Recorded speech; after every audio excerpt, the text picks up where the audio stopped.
Good evening and welcome.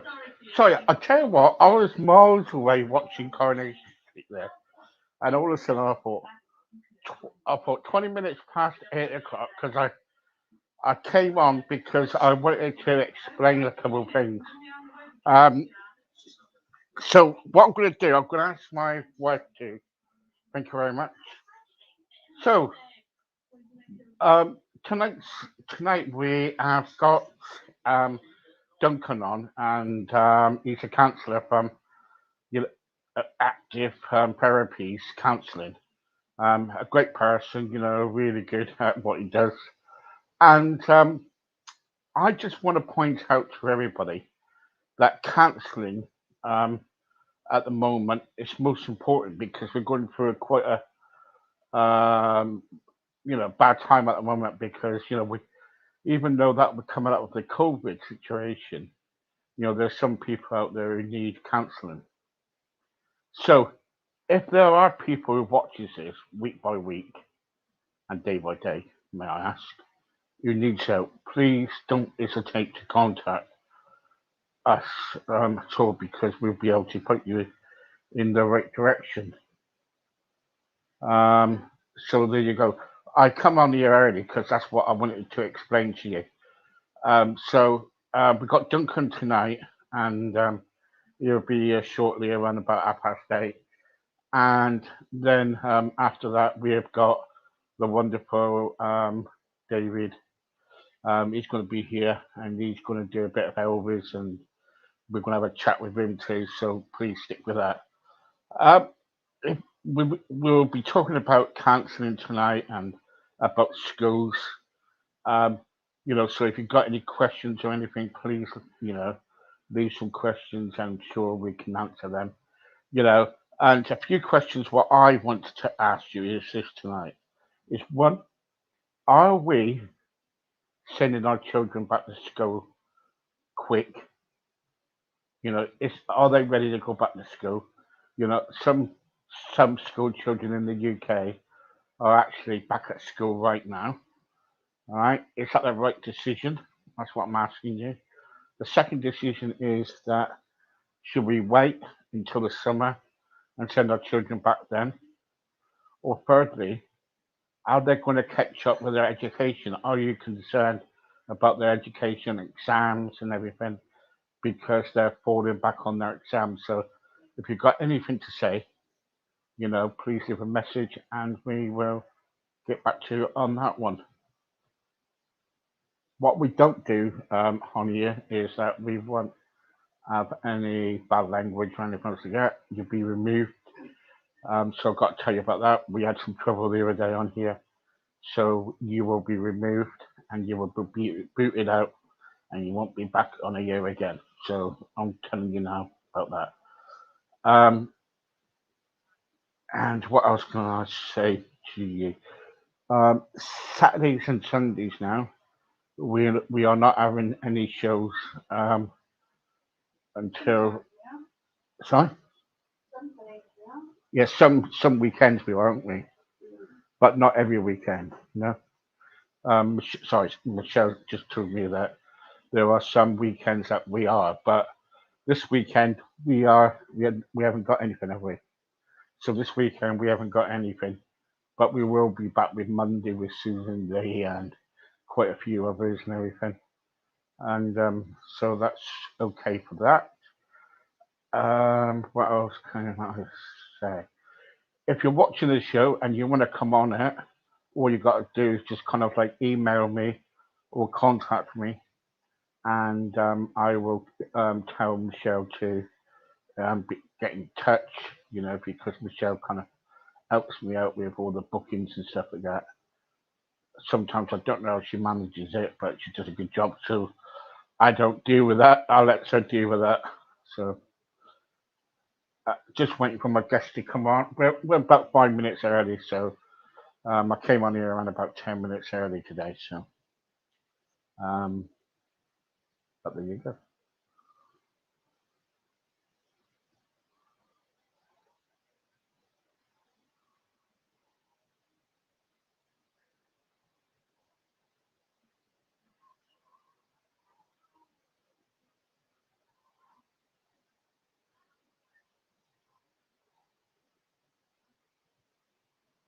So what's everybody been up to? Please share. Please share away.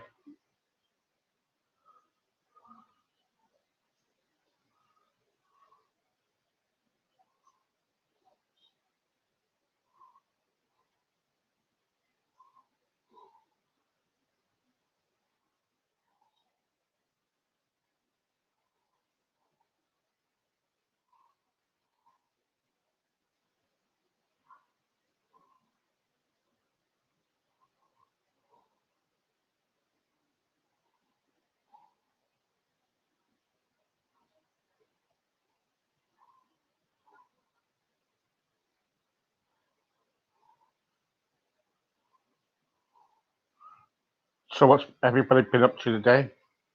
Come back and leave me a message and tell me what you've been up to today. We've got around about 4 minutes before we start.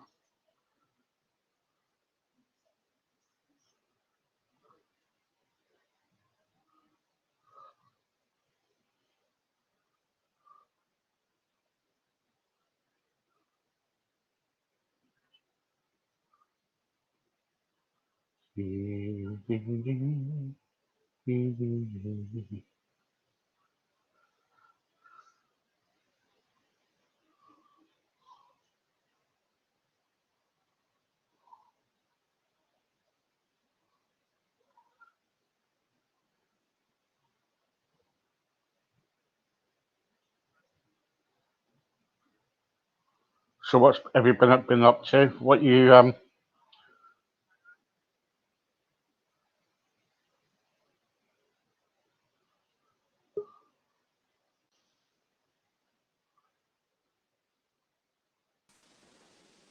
Hello. Hello, Steve. How are you? I'm okay. How's your Okay. week been? How's your week? Brilliant. Really good. Yeah. Did Joss get hold of you? Not yet. No. He's liked some stuff. I'll give him another nudge.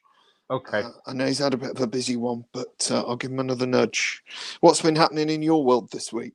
I will tell you after. Okay, cool. Sounds We're exciting. just about to go live. Brilliant. Let's do it.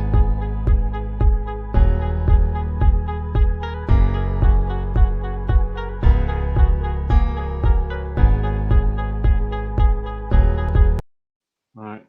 Hello. Sorry about that. We are having gremlins this end. We've been having gremlins all day, but that will be taken care of tonight. I've got Duncan. You know, it's I said to Duncan a while back when we first started this, I said, "Oh, can you help out?" And he said, "Okay, we'll give it a try, a couple of weeks." And it's been a few weeks now, Duncan, isn't it? Yeah, that's right. I think it's fair to say that it's in the diary now, and yeah, it's part of my Friday night thing now. Yeah, good, good. Um, I want to basically. We got a lot of interest last week. I've got people on my radio at the moment. I've got around about 60 people on the radio, and they're all ready for questions and stuff. Absolutely, Um, far away. so what we're going to do, we're going to talk about what we ended up last week about cancelling schools and stuff like that. But um, if I'm a bit sharp with you tonight, it's because I want to be. It's because I want to get it out there. So um, Absolutely, yeah. okay. So what I want to ask you is this: surely to God, at the moment in time, right, it's too soon for schools to be reopened again. What do you think about that? As a counsellor, what do you think about that?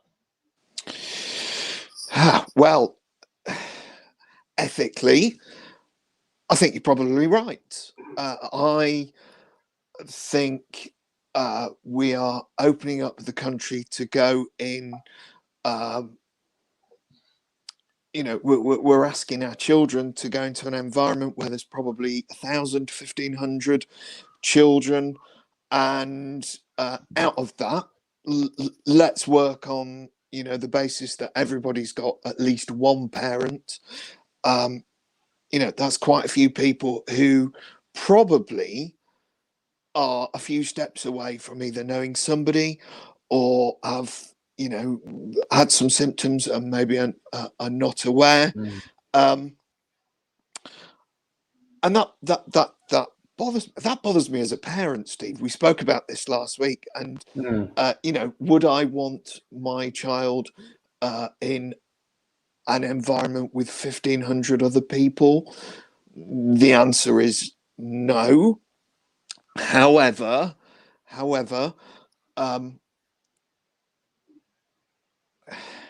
at what point does it become appropriate to open up schools and continue the education? On one hand, we have an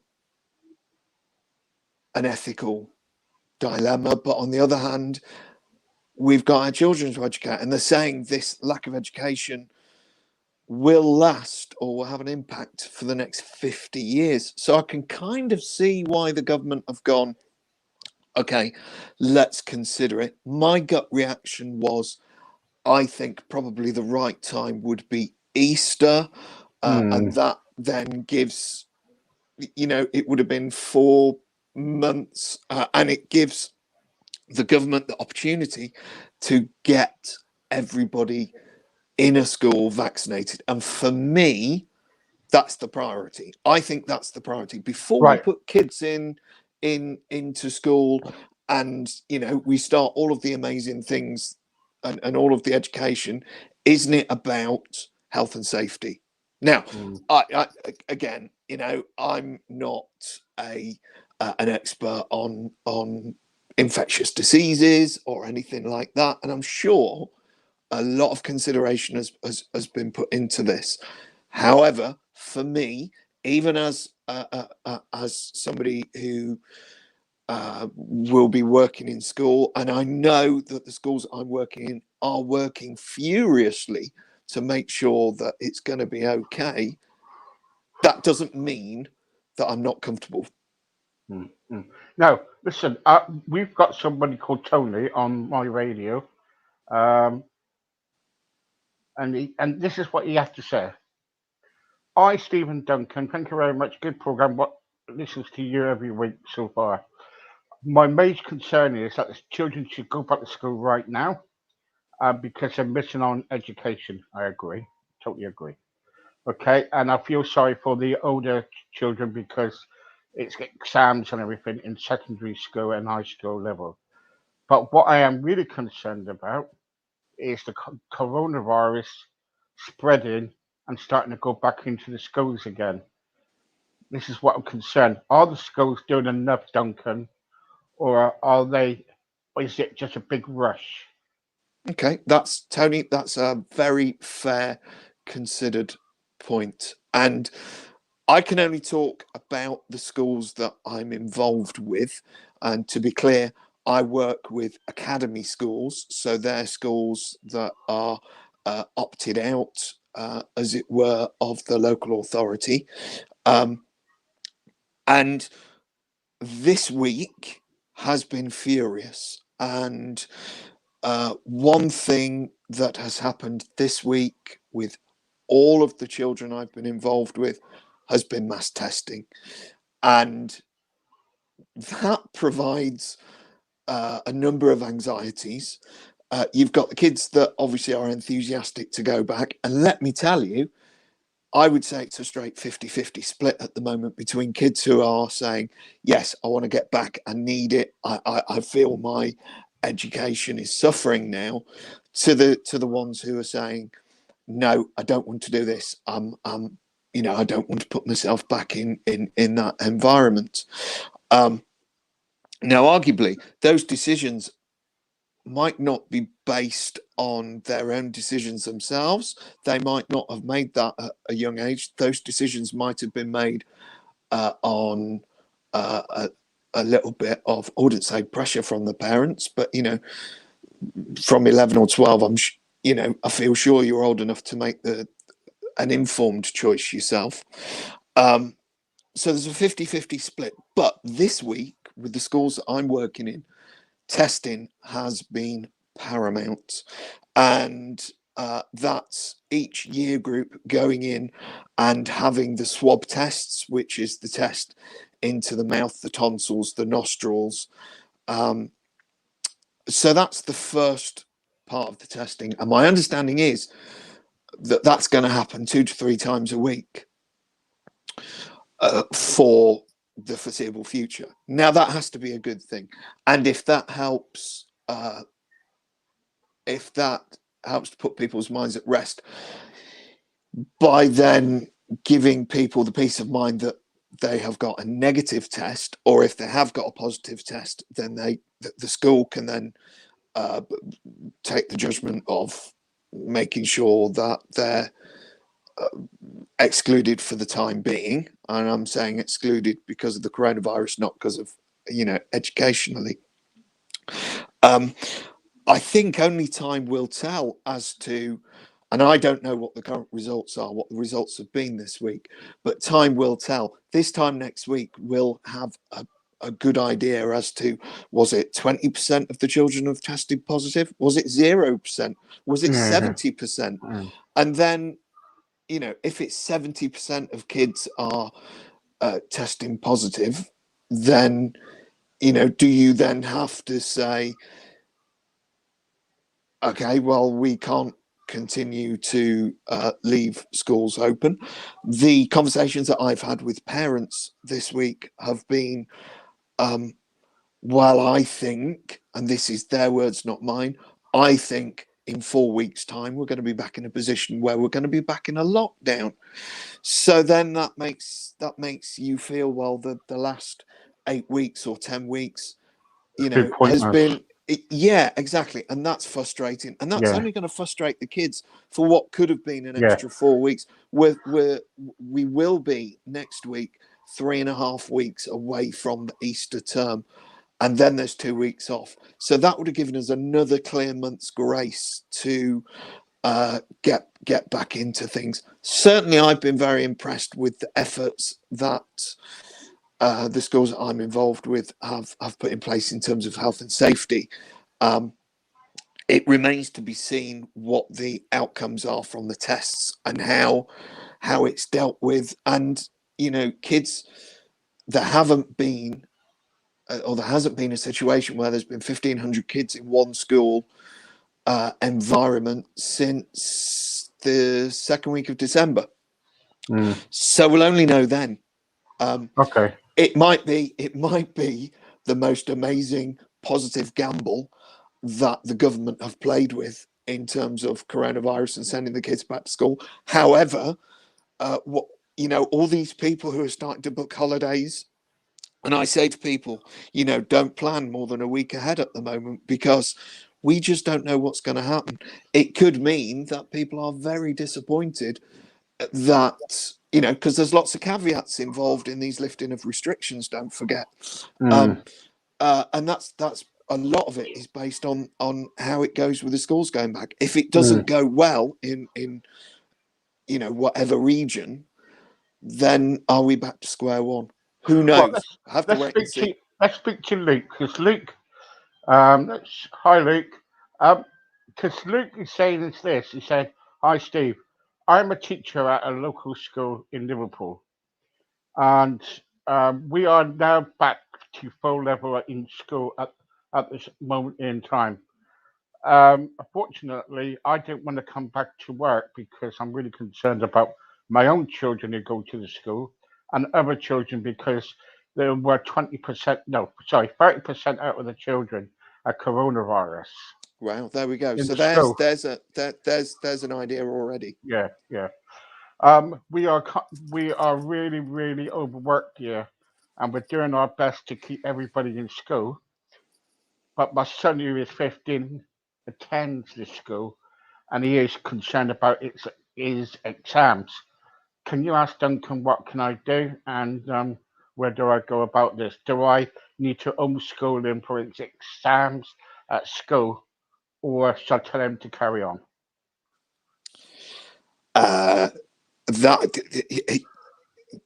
That gentleman probably would know more than me. If he's a teacher, Yeah. then he needs to talk to his head of year, and then he needs to talk to his head teacher.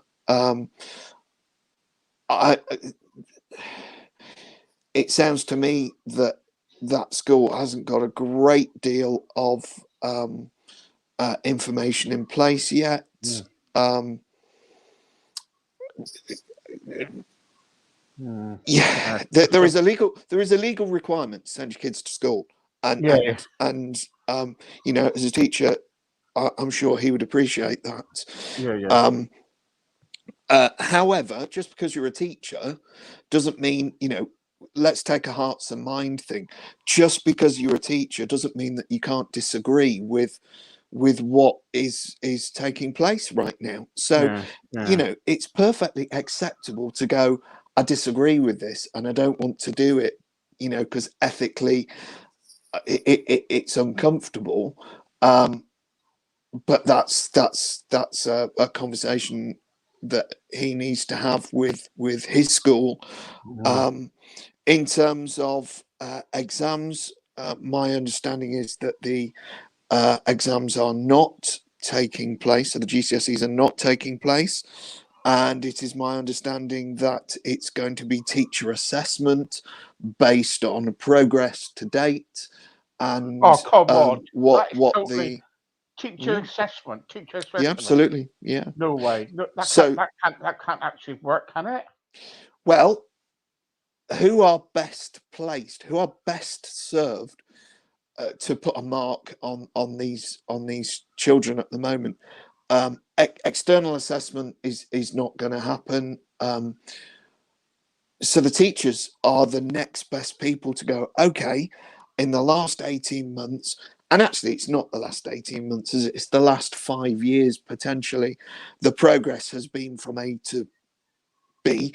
And this particular student is, you know, let's talk about the old system of A, B, C, D, E, because everybody understands Mm. that. The new system is a bit more complex, with 1 being not so good, 9 being a start. But you know, if your child was due to get a D, and then the teacher thought, well, actually at Christmas, because the majority of people would have done mocks at Christmas. Actually, based on the mocks, they would have got a C with 4 months worth of tutoring.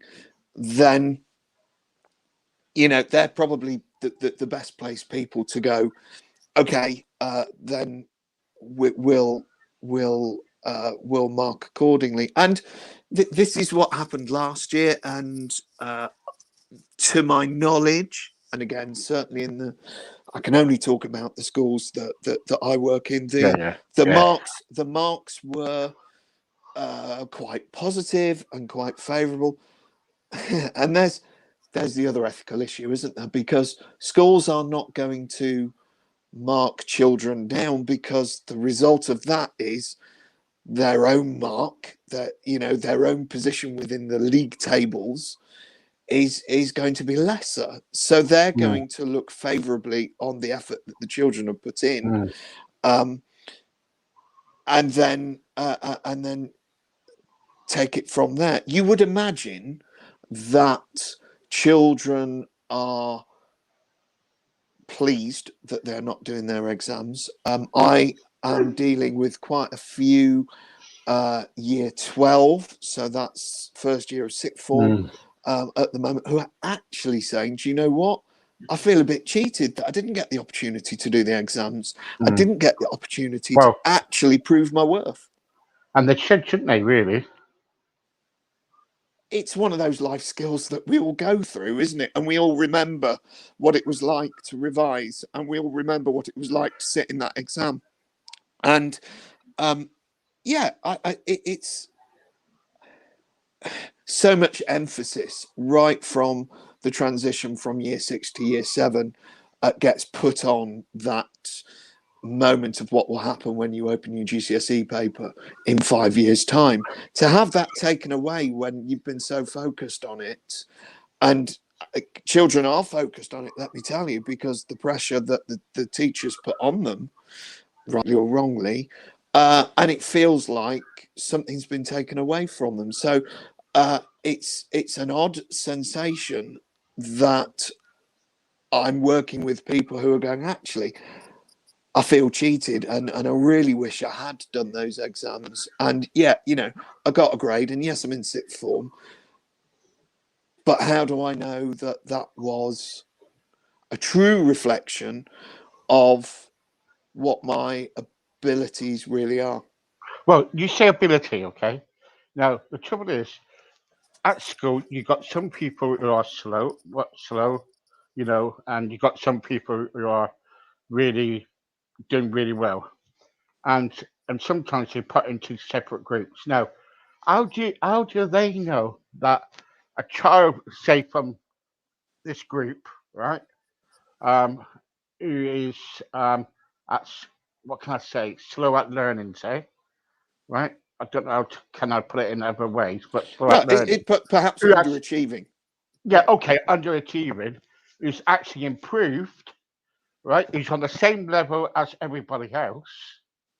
Do you get what I'm trying to say? yeah, Right? absolutely. But they can't just look at him and just say, oh, well, you're not kind of like, you're not, you know, you're not up to a certain standard to take your exams. Do you get what I'm trying to say? Yeah, absolutely. I think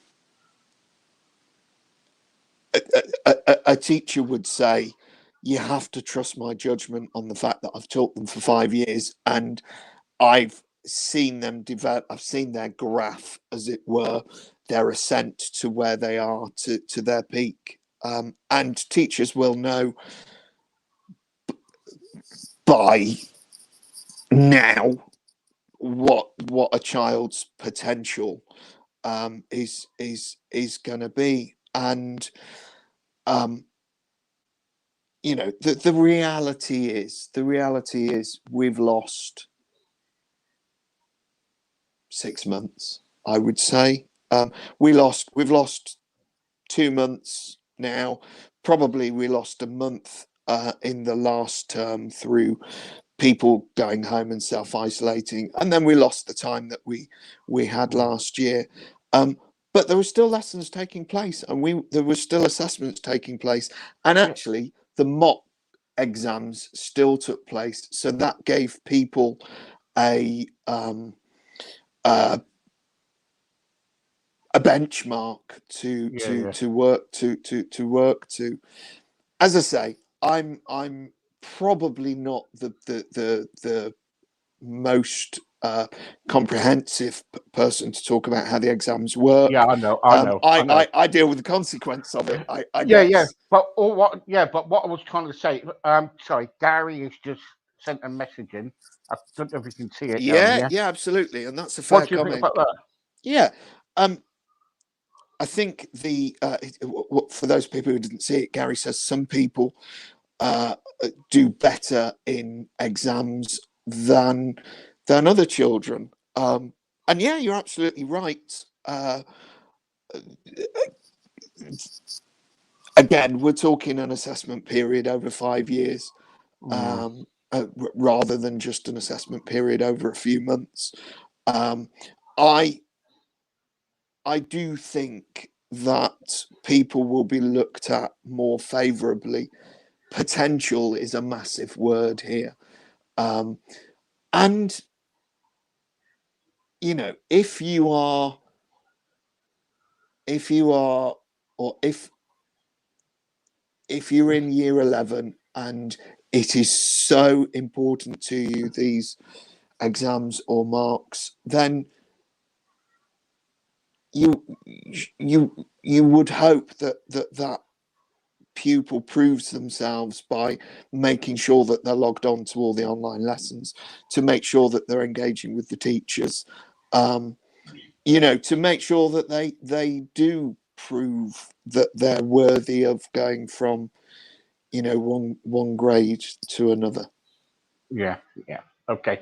We're going to take a break and we'll be back in around about 2 minutes, everybody. Okay. Thank you.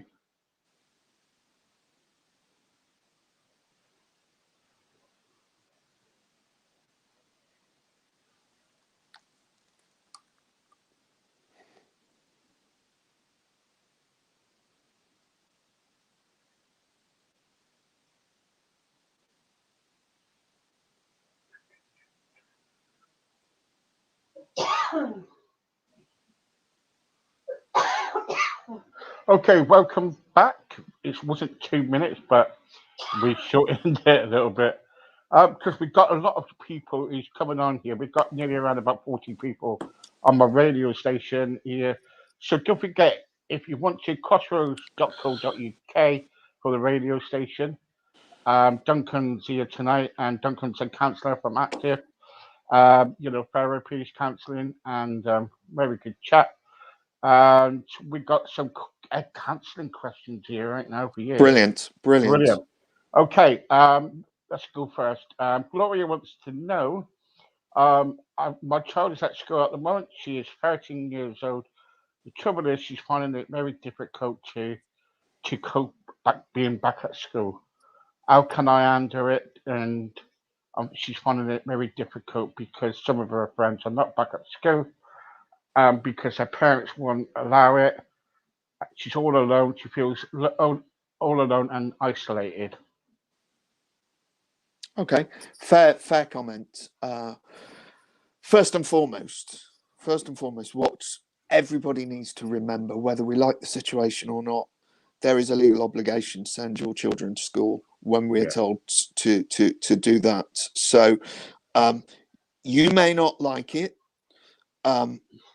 but or your children may not like it, but the reality is, as a country, we are being told we have to send our children back, and the consequence of not doing that is a fine, to start off with. So one has to consider aligning yourself to that kind of way of thought. And there's a question that's worth thinking about. How do we deal with it as adults if we don't believe that it's right for our children to go back? In terms of this particular listener, it's something I've been speaking about a great deal right now. Look at what your child has achieved in the last 2 months, the darkest parts of the year, and your child has logged on and more than likely kept yourself motivated. And whether or not they've gone into all of the lessons, but they'll have gone into some of the lessons, and they'll have done some work and some homework. And that's something that a year ago would have been very alien to us all. So give your child some credit for what they have achieved, because that's really important. That's monumental. And I think it's very easy to dismiss the last 2 months as, wasted time. I think we'll all be surprised at, yes, on one hand, we're saying this is going to be 3 generations of knock-on effect educationally, but that doesn't mean that the education has stopped. So reinforce positivity in the sense that it's now getting lighter nights. You've got through what hopefully is going to be the toughest part of the year, and hopefully the toughest part of a year for many, many, many, many years to come. Hopefully we're not going to be faced with this situation again. So think about how important friends are. They will come back at some point. One thing I'm noticing is, despite technology being available to children, and we have this perception as adults that children are on the phone or online or connected, FaceTiming, Skyping, whatever, all the time. The fact of the matter is, children are becoming bored and are actually saying, I've got nothing to say to my friends anymore. And what they're finding is they feel compelled to have a telephone call, but actually they're not saying anything. They're not dealing with, the social things that they'd ordinarily talk about. They're not talking about their work environment, their school environment. They're not talking about the pressures that they're dealing with. They're not talking about, their own emotions. They're just going online. because they feel that they should be doing, and it's habit, and they're not actually having healthy conversations. So actually, we need to get people back into face-to-face conversations, because kids are going to be feeling, and are telling me, that they're feeling lonely right now, and they almost don't know what to say to their friends, because in their minds they've said everything that could possibly say. Now actually, thinking about schools going back, they can talk to each other about what makes them nervous, what they're going to be faced with when they get back, who they're looking forward to being back with, what they're looking forward to doing when they're back. Maybe it's about writing a list with your child as to interesting topics to talk about, not only as a family, but also from child to child. So encourage your child to talk to you, and talk to you about their emotions, their mental health, what they're going through, even the weather. Let's talk about mundane things, so we get in the habit of talking again, rather than just sitting in front of a computer. And if they're into the vibe of having these conversations, that will filter down to them having a conversation with their friends also.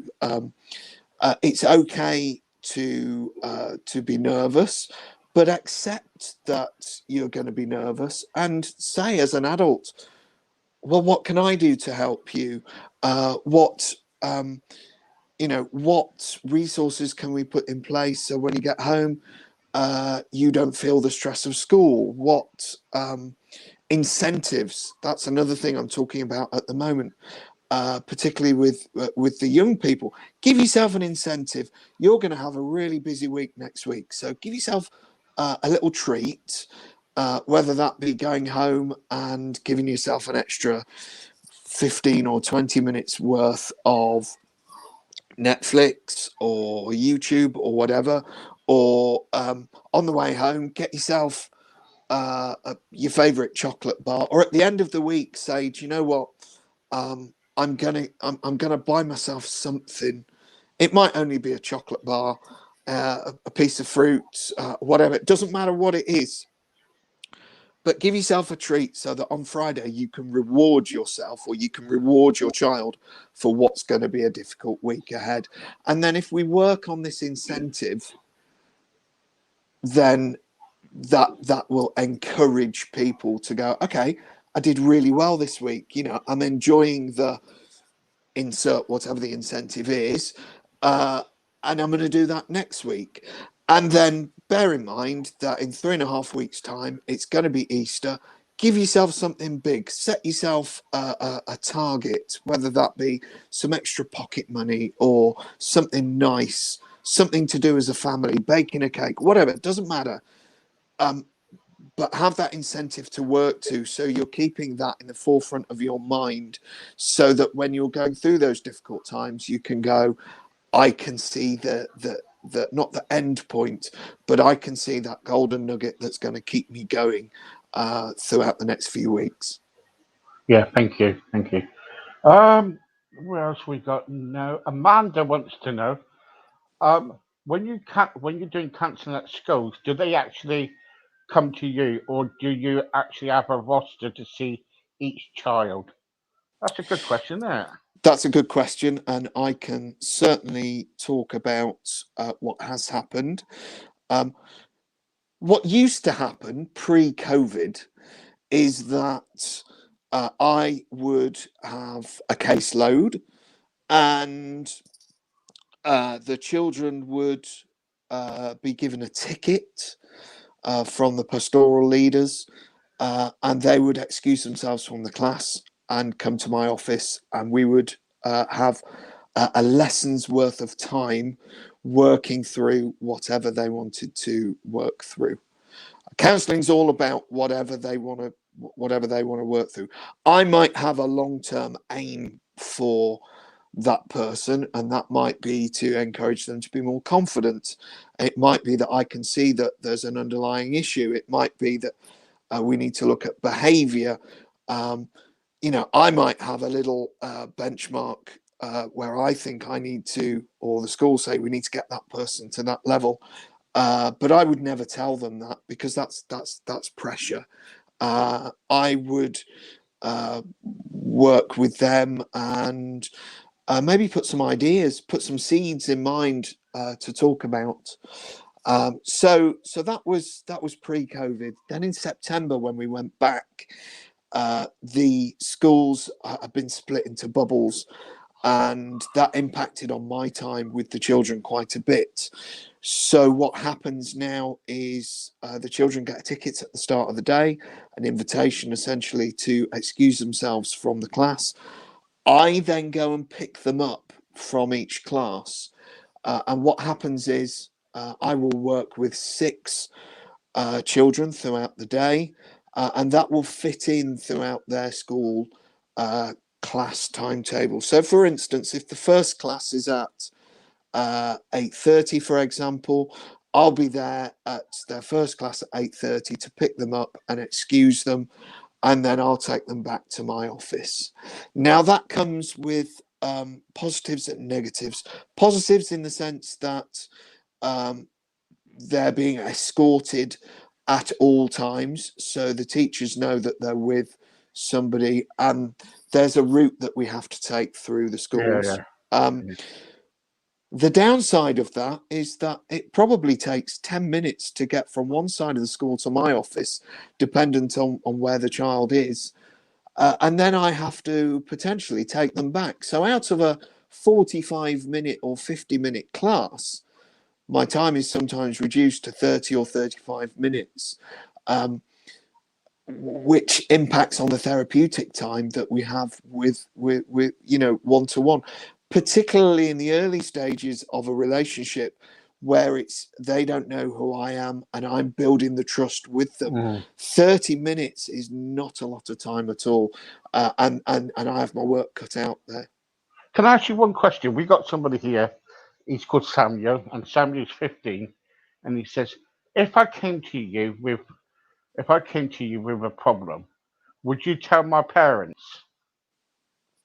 Really good question there, Samuel. And at 15, we would talk about what the problem is. It sounds like, hypothetically, you're coming to me with a problem that you're happy to talk about. It sounds like the barriers of communication will be quite open between us, in which point I would be interested, first and foremost, at making sure you were okay and you were safe. There is an ethical point where if you are in danger to yourself or in danger to other people, then we have to make a judgment on that. If you said to me, this is what's happening, and I don't want you to tell anybody because of A, B, and C, mitigating issues that could cause further trauma for you, then I need to be aware of that, and I need to take that on professionally, and we need to talk about how else we could we could deal with that. Essentially, the backbone of our relationship would be confidentiality, and if I felt that you were not wanting me to deal with your parents, then we would look at the reasons why, and we would talk through it. Because there's got to be trust there. Because if Samuel comes to you to say, "Sorry, Samuel, for mentioning you," but if Samuel came to you and say, "Hey, Duncan, I've got a bit of a problem, but I don't want you to go back to my parents and tell them, so if I tell you something, I want it confidentiality." Yeah. Now, I can understand you got the concern where you're going to say, "Yes, but this is what's going to happen." It depends on the situation, and your job is to kind of like, work the problem out, then kind of like either go to the school or go to other avenues. But if that child's coming to you and saying, "Hey, I've got a problem, but I don't want you to say anything to anybody," Yeah, and yeah. if it's a big problem, What we surely work with, that puts you in a bit of a it puts me in a situation. difficult position. Yeah, it Yeah, does. yeah, yeah. But my approach would be, what coping strategies can we put in place quite early on? So Mm, Samuel's in a position where he can make an informed choice himself and deal with it. At 15, arguably, there's an element of choice. mm, For somebody to go, okay, I understand. Is there a legal issue? Is there a moral issue? And we talk through the consequences of what were to happen if we didn't. If it was of it, if clearly the law was being broken, mm, then I would have to say, do you understand the ramifications of not dealing with mm, this? And it really comes down to the severity of what Samuel was to bring with me. So, for mm, example, sexuality. Okay, let's say Samuel came to me and was exploring his sexuality or had an identity issue, and he said, "Please don't tell my parents." There's nothing that would drive me to go, do you know what? Your parents need to know, as they need to know from me. What I would say is, okay, let's explore your sexuality. Let's explore the positivity of how you're feeling and how you are identifying. Um, and then look at what positive things you can put in place to satisfy yourself that actually, do your parents need to know, mm, or do your parents, or your parents might already know, and you might not be, or you might be worrying about something that actually your parents, it might be quite obvious that you're identifying as, whatever. um, that's okay. That's okay. So let's embrace that and go, um, how can we empower you first and foremost? mm, The parents are not my clients. mm, Samuel will be my client. So it'd be, what can I do for him to make sure he's in the best position he can be to make an informed choice and mm. move forward. Okay, okay. Um, what else we got here? Let's have a look. No, that's not a problem. Don't worry. Don't worry. Okay. Um, Duncan. I'm having my I have done mock exams, and the trouble is with my mock exams, I had a low grade, and I wanted to take my exams again, but they're stopping the exams. They're putting it 12 months back. Are That's they? right. Are they? It depends on the area, I believe. Uh, Certainly, the schools that I'm working in, and I don't think a decision's been made yet, but there are suggestions that the exams might run again next year. Now, let's just put into perspective, because I'm not fully clear on what's going to happen. Let's take it from a counselling perspective. You've worked really hard, or you've worked to the best of your ability, and you've realised, you have this realisation that your mocks weren't as good as you hoped.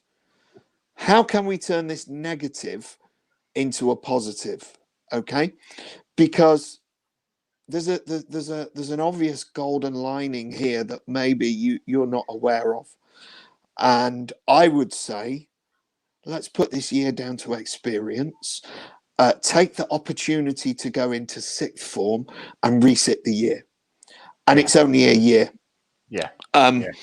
uh, you have got the great ability, not that anybody should judge you, but you've got the great ability to go, I didn't get the mark I was hoping for, so I'm going to take my exams again.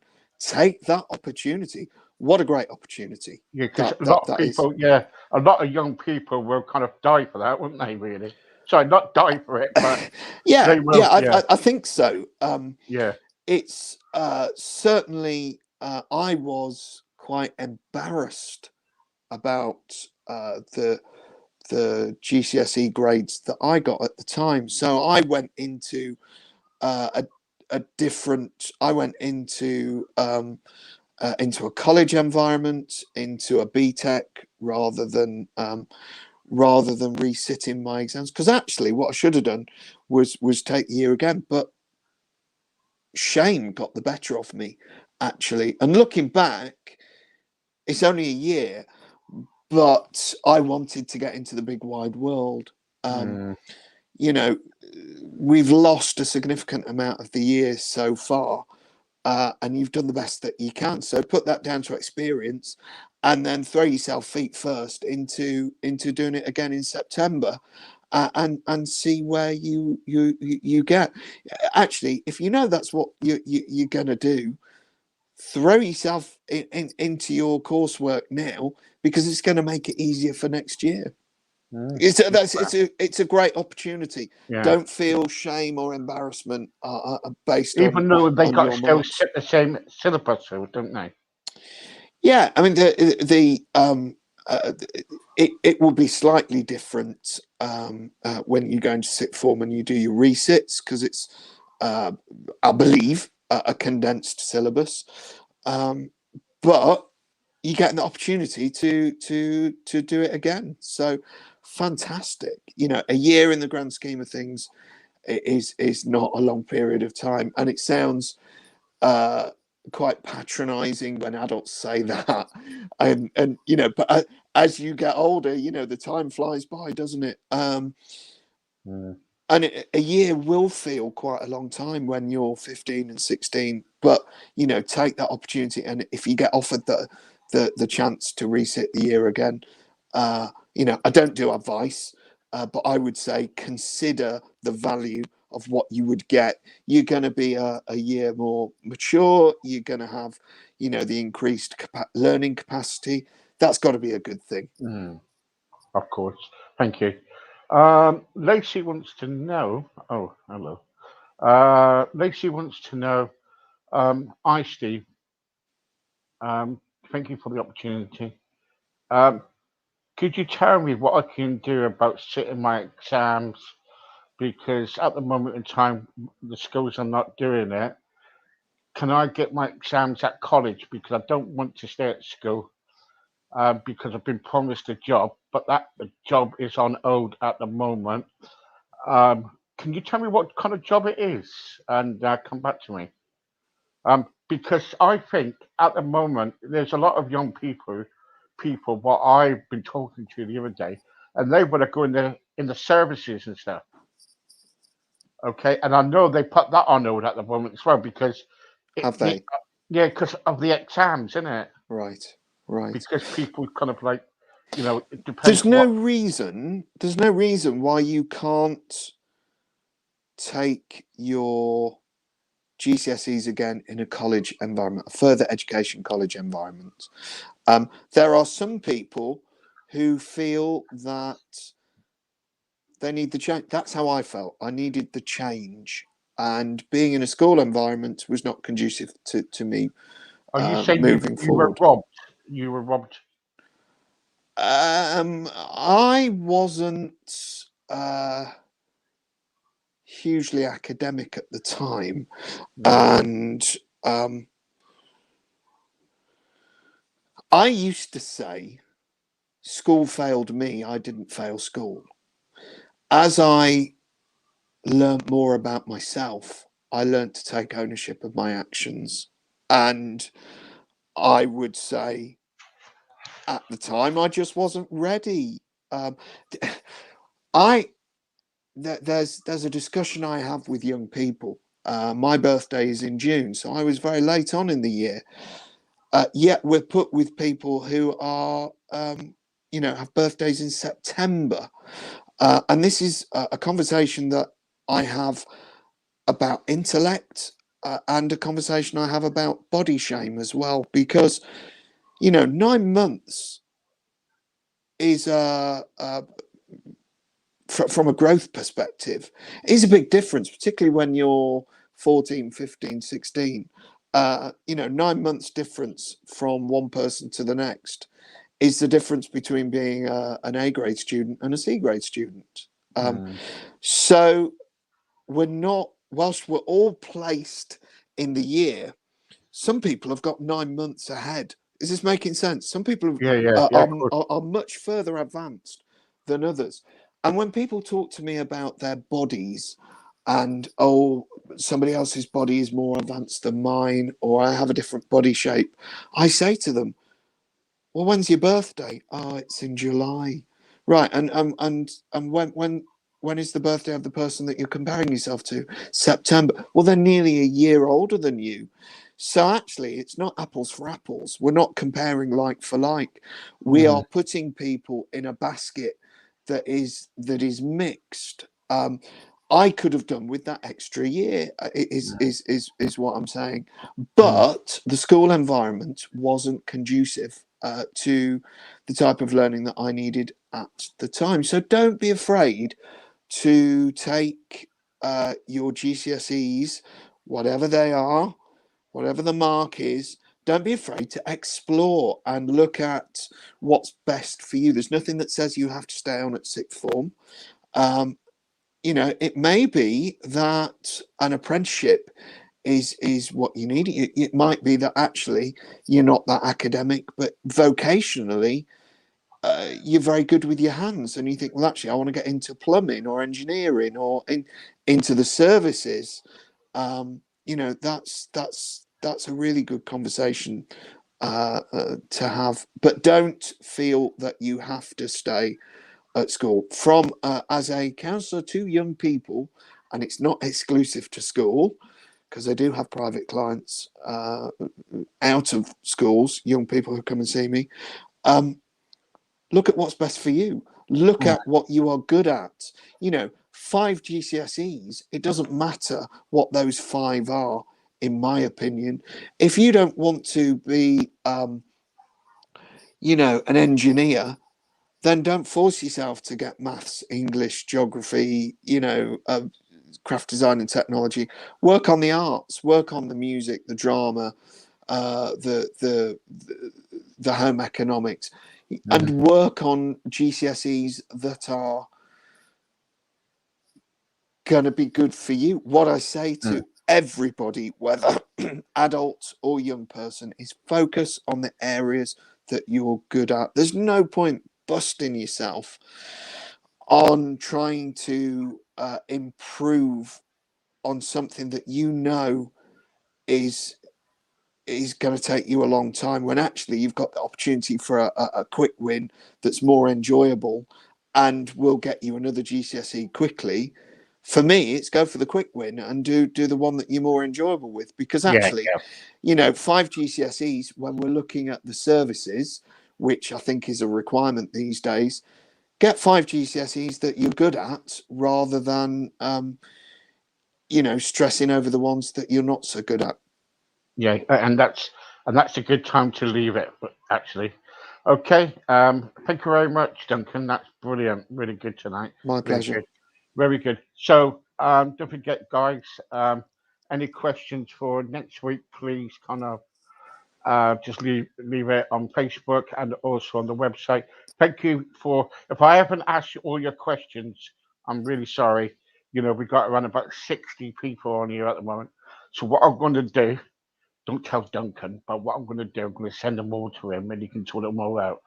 I'm only joking. Um, so anyway, guys, I will see you next week with Duncan. In the meantime, in around about 10 minutes' time, um, we've got a really good entertainer, and I'll be back shortly. Thank you very much. Bye bye for now.